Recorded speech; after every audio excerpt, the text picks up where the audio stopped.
খোঁজ নিতে থাকে, আমার এই স্থানে তো কোরআন রাখা ছিল, এখানে তো আর কোরআন নাই, আমি কোরআনকে কোথায় গিয়ে পাই? তখন খোঁজ নিয়ে বলে, তখন আশেপাশে যখন জিজ্ঞাসা করতেছে, আমার এই স্থানে যে কোরআনটা রাখা ছিল সেই কোরআন তো নাই, তাহলে যে ময়লাগুলো এখানে ছিল এই ময়লাগুলো কোথায় গিয়েছে?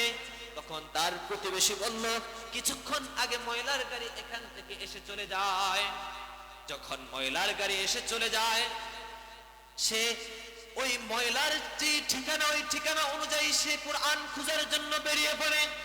সে দীর্ঘক্ষণ পর্যন্ত কোরআন খুঁজতে খুঁজতে খুঁজতে খুঁজতে এক পর্যায়ে তার ভালোবাসার কোরআনকে খুঁজে পায়। সকলে বলি সুবহানাল্লাহ।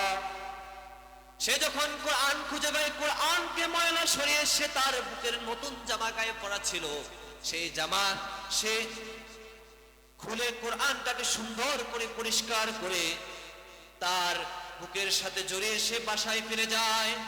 যখন সে বাসায় ফিরে যায়, তখন তার স্ত্রী বলে, তুমি তো খ্রিস্টান হয়ে গেছে, এই কোরআন দিয়ে কি করবা? বলে যে, তুমি জানো না, আমি খ্রিস্টান হয়ে গিয়েছিলাম সেটা আমি মানি, কিন্তু আমার এই কোরআন আমি তো কখনো পড়ি নেই, আমি খ্রিস্টান হওয়ার পরে এই কোরআন তো আমি রেখে দিয়েছিলাম, অতএব এই কোরআন তো আমি ধরে নেই, তুমি এই কোরআনকে কেন ফেলে দিয়েছো?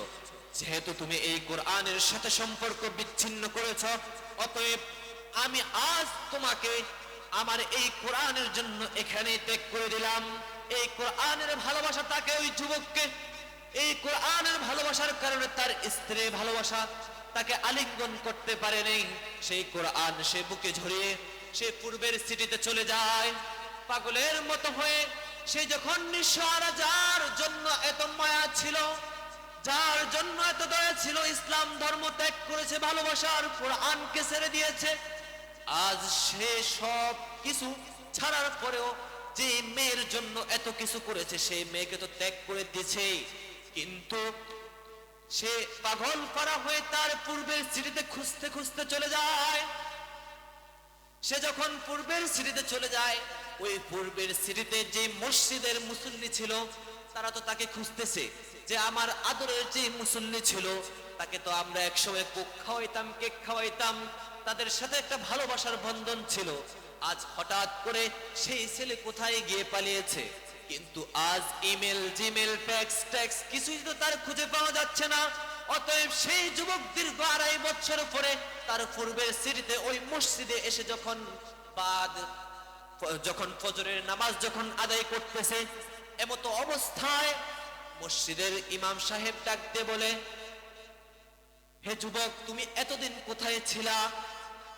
তোমার সাথে আমার জরুরি কিছু কথা আছে, তুমি বাকি নামাজ বাদ তুমি আমার সাথে সময় দিবে, আমি তোমার সাথে কিছু কথা বলতে চাই। এমতো অবস্থায় ওই যুবক তার ইমাম সাহেবের কথা অনুযায়ী সে ওই অপেক্ষা করতে থাকে ওই যুবকের জন্য। ওই যুবক ইমাম সাহেবের জন্য অপেক্ষা করতে থাকে। যখন অপেক্ষা করতেছে তখন যুবক নামাজ শেষ করে ইমাম সাহেবের সাথে কথা বলে। এমতো অবস্থায় তার যারা প্রতিবেশী মুসল্লি ছিল তারা ডাক দিয়ে বলে, হে আমার কলিজার টুকরার ভাই, তুমি এতদিন কোথায় ছিলে? যে তুমি প্রতিদিন আসরের পরে কেক খাওয়াইতা, কোক খাওয়াইতা, আজ আমরা তোমাকে খুঁজে পাচ্ছি না, কিন্তু তুমি যে এমন ভাবে নিকৃষ্ট ভাবে আমাদেরকে ভুলে যাবা, আমরা এটা কখনো কল্পনাও করতে পারি নাই। তখন সে তার সাথে ঘটে যাওয়া যেই ঘটনাগুলো হয়েছে একে একে করে সমস্ত ঘটনার বর্ণনা সে দিতে থাকে। তখন মুসল্লিরা তাকে জড়িয়ে ধরে বলে, হে আমার যুবক ভাই, তুমি তো এতদিন জাহান্নামের অতল গহ্বরে ছিলা, তুমি যদি আজ এই কোরআনকে যদি ভালো না বাসতা, এই কোরআনকে যদি তুমি আলিঙ্গন করে না রাখতা, তাহলে মনে হয় তুমি এই জাহান্নাম থেকে আর কখনো তুমি বের হতে পারতা না। তখন ওই ইমাম সাহেব ডাক দিয়ে বলেন, আমরা এত খোঁজাখুঁজি করেছি, এতবার চেষ্টা করেছি, এত খোঁজ নেওয়ার চেষ্টা করেছি, কিন্তু তোমাকে তো খুঁজে পাই নাই, কিন্তু তুমি এমন ভাবে হারিয়ে যাবা এটাও আমি কল্পনা করতে পারি নাই। এটা কিসের ভালোবাসা? কোরআনের। কোরআন যে একবার পড়েছে, কোরআনের মুহাব্বত যে অন্তরে রেখেছে, তাকে আল্লাহ তাআলা দুনিয়াতে ঠগান নেই, আখিরাতে ইনশাআল্লাহ কখনো ঠগাবে না।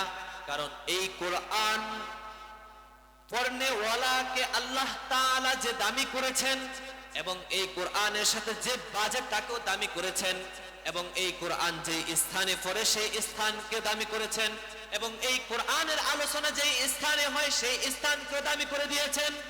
অতএব এই কোরআনকে নিয়ে যদি কেউ বৃদ্ধাচারণ করে, হে যুবক, তাহলে আমি তো ভুলি আমরা কোন মুসলমান আমাদের ঈমানি শক্তি থাকা সত্ত্বেও আমরা এই কোরআনের বিরুদ্ধাচারণকে সহ্য করতে পারবো না। কি বলেন ঠিক কিনা? হে যুবক, হে মুমিন ও মেরে মুহতারম ভাইও, আজ আমরা যারা এখন দুনিয়াতে আছি, আমরা দুনিয়ার মোহমায়ায় এতটাই ব্যস্ত হয়ে পড়েছি, এতটাই দুনিয়ার মায়ায় আমরা অন্তরে লালন করেছি যে জালেম, যে আপনার যারা এই কোরআনের সাথে বেয়াদবি করে, বেয়াদব জালেম যারা আছে, তারা আজ অবিচরে এই কোরআনের বিরুদ্ধাচারণ করে যায়, এই কোরআনের সাথে বেয়াদবি করে যায়। কিন্তু আমরা এই কোরআনের সাথে বেয়াদবি করা সত্ত্বেও আমরা তাদের প্রতিবাদ করি না কেন? কারণ আমাদের ঈমানি গাফলতি আছে, আমাদের ঈমান বড় দুর্বল, আমাদের ঈমানকে বড় তাজা করতে হবে। যদি আমাদের ঈমান যদি আমরা তাজা করতে পারি, তাহলে আমাদের এই কোরআনকে, এই কোরআনের ভালোবাসা আমাদের অন্তরে লালন করতে পারবো।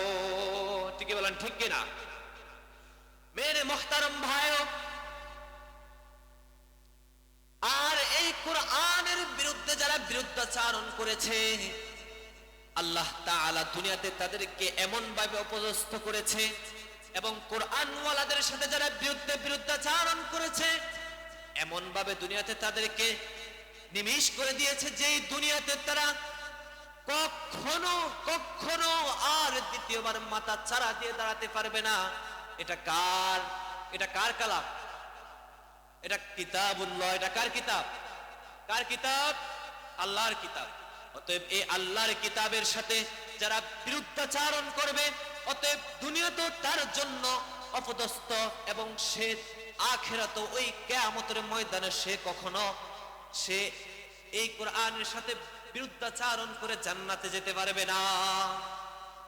হে মুসলমান, হে ঘুমন্ত ঈমানওয়ালা যুবক ভাই, আপনার এই ঘুমন্ত বিবেকটাকে জাগ্রত করতে হবে।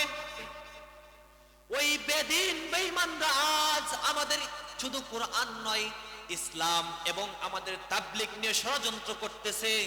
সেই ষড়যন্ত্র আমাদের সকলকে রুখে দিতে হবে। কেমন ভাবে রুখে দিতে হবে জানো? আমরা যারা এখনো, আমাদের যে বিবেকটা এখনো ঘুমিয়ে আছে, সেই বিবেকটাকে একটু জাগ্রত করে তুলেন, সেই বিবেকটাকে একটু জাগিয়ে তুলেন। যদি এই বিবেকটাকে আপনি জাগিয়ে তুলতে পারেন, তাহলে ওই বেদিন বেঈমান কখনো আমাদের ইসলাম এবং কোরআন এবং আমাদের যত ইসলামের বিধিবিধান আছে এগুলো নিয়ে কথা বলার সুযোগ পাবে না। ঠিক কিনা? পাবে? পাবে? কথা বলেন না, পাবে? পাবে না। অতএব আমরা আমাদের এই যে ঘুমন্ত ঈমানটাকে আমরা যখন জাগ্রত করে তুলব, তখন আমাদের এই কোরআন এবং ইসলামের বিরুদ্ধাচারণ করার মতো কোন জালেম সাহস পাবে না। আজ আপনি আমি ঘুমন্ত হওয়ার কারণে, আমার ঈমান ঘুমন্ত হওয়ার কারণে আজ নির্বিচারে ওই টঙ্গীর ময়দানে আমার ভাইদের উপর নির্মম ভাবে অত্যাচার করেছে। আজ আমাদের ওই ভাইদের উপরে নির্মম ভাবে ছুরি চালিয়েছে। আমাদের ভাইদেরকে 8 থেকে 10 জন ভাইকে শহীদ করেছে, শতাধিক ভাইদেরকে আহত করেছে। কিন্তু কেন ভাই? আজ যদি আমরা ঐক্যবদ্ধ হই ওই জালেমদের বিরুদ্ধে যখন আমরা রুখে দাঁড়াতাম, তাহলে আমাদের আজকের এই ভাইরা কখনো ওই ছুরিকাঘাত হতে পারত না, এবং এই 7 থেকে 800 লোকের মতো আহত হতে পারত না। বরংস আমাদের এই ঘুমন্ত বিবেকটাকে জাগ্রত করে তুলতে হবে, বরংস আমাদের এই ঘুমন্ত ঈমানটাকে জাগিয়ে তুলতে হবে। কি বলেন ঠিক কিনা? আজ ওই বেদিন বেঈমান যদি কোনো মাথাছাড়া দিয়ে উঠতে চায়, তাহলে জেনে রাখেন আমরা এমন ভাবে তাদেরকে প্রতিহত করব, দুনিয়ার বুক থেকে তাদেরকে নিমেষ করে দেব। শুধু দুনিয়া নয়, আমরা অতীতেও দেখেছি ওই জালেম শাসক যারা ছিলেন, ওই জালেম যারা আমাদের মুসলিমদের উপর অত্যাচার করতেন, তারা আজ দুনিয়া থেকে একদিন চিরতরের জন্য নিঃস্ব হয়ে গিয়েছিলেন, আজ দুনিয়া থেকে বিদায় হয়ে গিয়েছেন।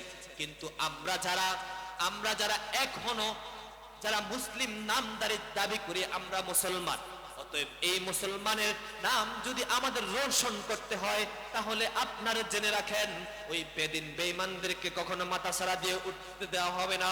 ঠিক কিনা? মেরে তো মুহতারাম ভাইও, আজ আমার নবীকে নিয়ে কথা বলে, আজ আমার আল্লাহকে নিয়ে কথা বলে, আজ আমার কোরআনকে নিয়ে কথা বলে, কিন্তু কেন? এটা তো কখনো হতে দেওয়া যায় না। আমার অন্তরে, আমার শরীরে এক ফোঁটা রক্ত থাকা সত্ত্বেও, এবং আমার অন্তরে এক জাররা পরিমাণ নবীর ভালোবাসা থাকা সত্ত্বেও আমরা কখনো এই জালেমদেরকে আমার নবীর বিরুদ্ধে কথা বলতে দিব না। কি বলেন? ঠিক কিনা? অতএব আমরা সকলে ঐক্যবদ্ধ হয়ে ওই জালেমদের বিরুদ্ধে রুখে দাঁড়াবো। কি বলেন? ঠিক কিনা? পারবো না ইনশাআল্লাহ? কি বলেন? পারবো না ইনশাআল্লাহ? হ্যাঁ। অতএব আমরা আরো চৌকুশ হতে হবে। জালেমরা কত রকমের ষড়যন্ত্র করছে, এই ষড়যন্ত্রকে আমাদের একদিন রুখে দিতে হবে। আমরা যখন রুখে দিব, তখন আমরা ইনশাআল্লাহু আমিন, আমরা এটা পারবো, এটা আমাদের দ্বারা সম্ভব। আমরা দোয়া করব, আমরা এমন ভাবে দোয়া করব, কারণ আমাদের দোয়ায় গাফলতি আছে। আমরা দোয়া ও মুখবুল ইবাদা, দোয়া হলো সকল ইবাদতের মগজ। আমরা যখন দোয়া আমাদের গভীর হতে থাকবে, তখন ওই জালিম বেদিন বেঈমান কখনো আমাদের বিরুদ্ধাচারণ করতে পারবে। আমরা কার থেকে দোয়া করব? আল্লাহ, আপনি আমাদেরকে জালিমের চক্রান্ত থেকে হেফাজত করেন। আল্লাহ, আপনি আমাদের সকলকে মাফ করেন। আল্লাহ, আপনি আমাদের সকলকে ইসলামের সকল বিধিবিধান মেনে চলার মতো তৌফিক দান করেন। আল্লাহ, আপনি ওই বেদিন বেঈমানদেরকে আপনি হেদায়েত দান করেন। আর যদি হেদায়েত না থাকে, আপনি ফেরাউনকে ধ্বংস করেছেন, কারুনকে ধ্বংস করেছেন, হামানকে ধ্বংস করেছেন, এইভাবে একদিন তাদেরকে ধ্বংস করে দেন। কি বলেন? ঠিক কিনা? অতএব আমরা সকলে এই সমস্ত বিষয়গুলো আল্লাহ তাআলার থেকে চেয়ে নিব। পারবো না? হ্যাঁ, সময় খুব সংক্ষিপ্ত, না হলে আলোচনা আরো দীর্ঘ থেকে দীর্ঘায়িত করার অনেক ইয়ে ছিল, সময় সম্ভবত হবে না। অতএব আমরা এতটুকু জানি, আল্লাহ তাআলার থেকে আমরা পানা চাইতে হবে এবং দোয়া করে আমাদের সব কিছু চেয়ে আল্লাহ তাআলার থেকে নিতে হবে। কি বলেন? ঠিক কিনা? পারবো না ইনশাআল্লাহ। আল্লাহ তাআলা যেন আমাদের সকলকে এই দোয়া করে আল্লাহ তাআলার থেকে চেয়ে নিতে পারি, সেই তৌফিক দান করে। সকলে বলে আমিন। আমি আপনাদের শেষ করার আগে ঘুমন্ত বিবেকটাকে একবার জাগ্রত করে দিতে চাই। হে যুবক, আমি আজ ঘুমাচ্ছি, ঘুমিয়ে থাকা আমার পক্ষে সম্ভব না। আজ আপনি দেখেন বিভিন্ন জায়গায় পৃথিবীর, ওই ইসরায়েলে দেখেন, ইসরায়েল